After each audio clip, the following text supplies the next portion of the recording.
if we feel this way after 3 weeks, I can't imagine how we'll feel in a couple of months. Laurel and Carrington, you two rode a roller coaster up until the very end. How are you guys feeling? I feel very accomplished. I came to Love Island to find a girl that not only I want, but I need in my life. Someone who's gonna be great for me, and I talked around as I should. I found Laurel, and it was a roller coaster, but I accomplished what I wanted, so I'm very happy about it. We both did, have very different journeys. I came in later in the game, but I honestly didn't think I was going to leave Casa Amor. I've said that multiple times. But Carrington came through, and we actually built something from the ground up that's really great that we're going to carry into the outside world, which is exciting because that's both what we came in here looking for. I'm going to pick a bone with Carrington because Carrington, sometimes it seems like your head was on a little bit of a swivel. Yeah. And we love Laurel. So where are you now? Are we feeling monogamous? We're going to go forward. What's the next steps here? Me and Laurel have very realistic expectations for the outside world. We do not want to just end like most couples do when they go on a show like this, right? We're not boyfriend and girlfriend, but we are going to talk to each other. We're going to text, we're going to call all the time. It is going to be very weird being apart, but that's what we need to really figure out how much we want each other, because we've never missed each other. We've been with each other every hour of the day. So this is going to be very good for us. I already have my plans to go to Alabama to see her. We're going to be doing 1 or 2 trips a month until we decide, okay, let's just end it. I went into the villa talking to multiple people for a reason. So when I met Laurel, I did feel like she was the girl for me, but Lakeyn came in and I still got to know her. I felt as if it was the right thing to do at the time. I do regret it, but at the end of the day, she knows how I feel about her. I am working consistently to show her how much I feel, and I'm just happy, so. Yeah, we're definitely past that. It was, one small bump in the road. It wasn't, anything crazy. It was hard to live through. I mean, I was pretty emotional. I think everyone saw that. And I'm just happy to be where we are now. And then we made it to the Final Four. It's kind of insane, honestly. So. I don't want to bring up old wounds, but I do want to give Carrington the chance to address something that Lakeyn said to me when we had our exit interview. She said that she was concerned that, Carrington, you were just with Laurel for the show and that it will change your tune as soon as the cameras stop rolling. Is there any truth to that? There's none. And the funny thing about Lakeyn is she was trying to be in Laurel's shoes. She said many times Laurel was not right for me and she wanted to be with me. So this is just out of spite. And me and Laurel know that we wouldn't listen to someone who wants to talk about our relationship who clearly wanted to be with me. I mean, it just wouldn't make any sense to really listen to her, so. Yeah, I don't really have much to say on that. I was put in a tough position. It was just, an emotional roller coaster for me, and I don't want to relive it, so. It's kind of in the past. I think, we're mainly focused on ourselves moving forward, not really about what anyone else has to say or anyone's negative opinions, because obviously, with this show, I'm sure there's going to be some of those, but we're trying to focus on the positives for sure. And if I was really just caring about the show or trying to be fake in any way, I would have stuck with the first Kierstan, person. Kierstan was very into me. I ended up wanting to be friends with her, and I could have just faked it, but I didn't. I was real to myself, I was real to my heart, and it took me to a good place, so. I feel like, even the fact of him wanting to get to know Lakeyn shows a lot about, how he viewed the experience, really taking it in and making the most of it. If he was only worried about the show, then I feel like he could have easily just picked her as me, because at that point he had already gotten to know her and that was already kind of an issue. So sticking with me really wouldn't have made a difference, honestly. I do want to point out there's a moment that I really respected you, Carrington, and that's when you faced Laurel's parents and you were like, yeah, I'm going to talk about this. Laurel, how important was that moment to you? That moment I literally relived so much. My family means so much to me, and I think Carrington knows that. I'm super family oriented. I talk to my mom and dad every single day. My dad is literally my best friend, which is so funny because he's an older man, so the relationship we have is amazing, and I knew going into that conversation that my parents were going to have, things to say to Carrington or questions to ask that were going to be hard-hitting. I was so proud sitting in that moment, watching him talk to them, and the way he handled himself was amazing. I was well shocked with the fact, that he was being how he was. He was so respectful and just taking to everything.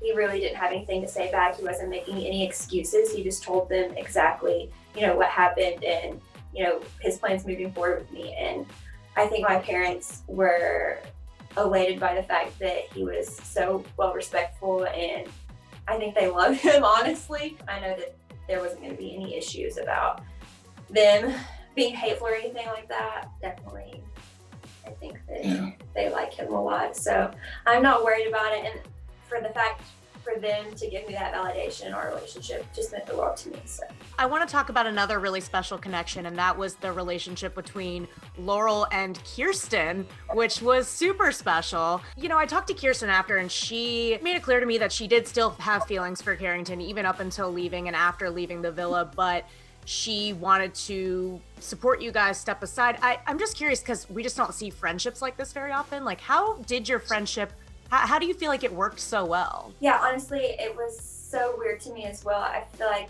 our friendship was not conventional at all. I feel like it was probably even weird for Carrington a little bit, but I feel like because she had been through some of the same situations and in the same boat as, I was going through, that Carrington put her in, we just kind of bonded over that. We bonded over a lot of things, actually. She's a great girl. I love her to death. I can't wait to get out of here and hang out with her and talk with her.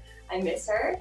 Yeah, the friendship that we have is not conventional at all, but it works. I feel like we are two totally different people, kind of like Carrington and I, and we do bring out the best in each other. She brings a fiery, fun side to me, and then I, bring her down to earth and humble her a little bit. So it worked really well. She is an amazing girl, and at first I was super intimidated by coming in and seeing her standing alone. I was really nervous, especially with the entrance that Carrington and I made. Yeah. I didn't want her to hate me, and she was like, I could never hate you. After the fact, once she got to know me, she said she thought I was going to be a bitch at first. And I guess because of the way I looked, and we just worked past all of that. And it took a few days, but then we really warmed up to each other, and she was, I would say, my best friend in the villa, honestly. Speaking of that entrance, what was that, Carrington? Everybody in their hearts and minds knew Kierstan was going to have a guy. Yeah. I knew it. Everybody did.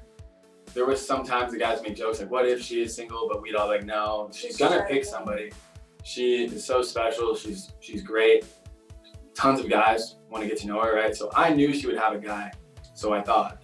So I was thinking I'll come down single and just scare this guy a little bit as a joke. Then I have a girl, and then it's all fun and games, and then we get to know them and be friends. Because my whole thing with Kierstan is, although we weren't going to be romantic, I still wanted to be her friend, 100%. And when I came down and did that, I was like, oh, I bet I gave this guy a shaking in his boots, and then it'll be funny, whatever. And she was single, and so I was like, oh my God, I had no idea. Because she was just boosting about, I can't wait till guys come in. I'm like, good for you. I hope you do find a guy. I felt terrible about it. It was not meant to be malicious at all. If she was single, I would never have done that, because why would I purposely want to be perceived in that way and hurt her? So I'm so glad she believed me on that and forgave me. And when Bennett came in or whoever came in, I always told them, please talk to Kierstan. She's amazing. She needs somebody, and I would just speak highly of her.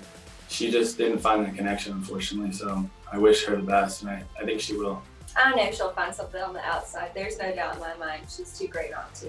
Going on what Carrington was saying, it was not the best way to make an entrance, honestly. It was not good, but we did all think that she was going to have a guy there. And she did make that statement for you, and the fact that, you still wanted to get to know me meant a lot. If a girl was standing for me by herself and I was a guy, I would take that as a huge gesture.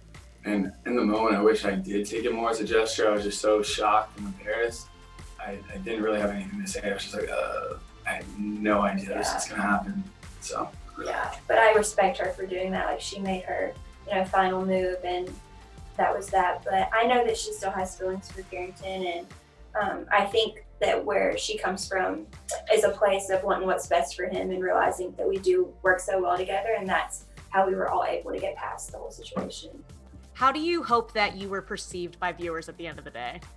I hope that people saw me as honest, because I went in there to experience a reality dating show. I wanted to talk to people Everybody that came in, male or female, was amazing, with a great personality, very good looking. Like, my goal wasn't to come in, find someone early, and fall in love in 4 weeks. My goal was to find someone to bring to the outside world. If I fell in love during the show, awesome. But I wasn't just there to try to fall in love with someone who didn't make me have those feelings. It was just to find somebody. And me and Laurel had a late start, but there's plenty of time to find love. So I hope they just saw that I had a normal dating experience and it was just filmed. You talk to people and you realize there's one person you want to talk to in particular. That's how it goes on the outside, and that's how I treated the show. So it's just real. Yeah, I just hope that I came off as myself. So that's pretty much it. I feel like, through all of that, you don't really get caught up in the cameras and stuff like that, but sometimes being in these situations, you don't want to lose yourself. And so I really hope that, I stayed true to myself and I came off as genuine and authentic. That's what I hope for most.